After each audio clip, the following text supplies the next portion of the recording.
د کمشنر صاحب ته دا ویل غواړم په باندې دوهلي ورته ویل غواړم که زه نن اعلان وکړم دا د JIU ځوانان دا د اسلامي جمعیت طلبه ځوانان دا به د دې TML دفتر لوټې لوټې مسمار کړي.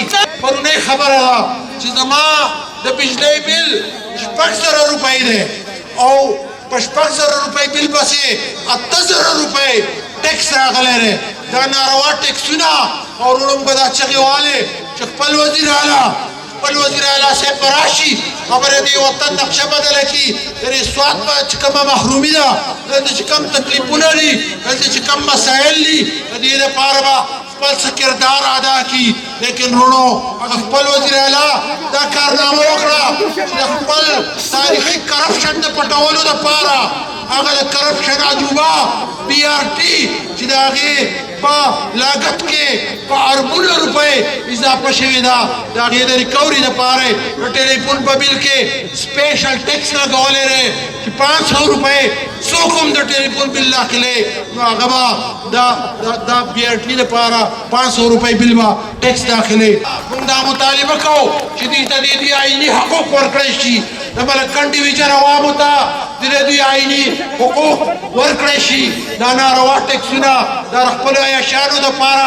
یو بله خبره دا ده چې اوس څوک هم سرکاري میټر لګوي که د ګیس میټر لګوي که د بجلۍ میټر لګوي که څه بل څه سرکاري ډاکومنټ هغه ته پکار وي د هغې دپاره به دی لاول د APR دفتر ته ځي فیډرل بورډ آف ریونیو په هغې کې به ځان د ټیکس د هنده په حیثیت باندې رجسټرډ کوي. د هغې نه پس به هغه ته د ګیس میټر لګي او د هغې نه پس به هغه ته د بجلۍ میټر لګي. وروڼو دا ظلم دی دا زیاتی دی. آئین نه منل قانون نه منل د عوامو حقوق نه منل دا بغاوت دی دا ظلم دی. او انشاءالله تعالی وروڼو موږ به دا تحریک تر هغه وخته پورې چلو څو پورې چې مو د دې ایوانونو نه دا نااهله حکمرانان دا ظالمان حکمرانان دا قوم دشمن حکمرانان دا ملک دشمن حکمرانان د دې خپو نه نیولي نه او دا مو بهر ته رایستلي نه.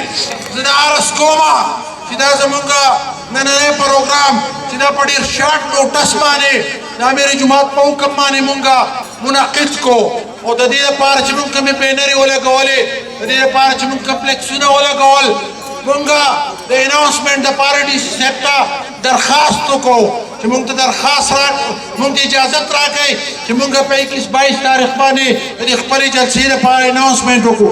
هغه اجازت هم مونږ ته میلاو نه شو او بیا چې زه خبرې نه ما بیا شپه یو پېره زمونږ پلیکسونه کوز شو بیا مونږ دوباره ولګول بیا دوباره زمونږ پلیکسونه کوز شو.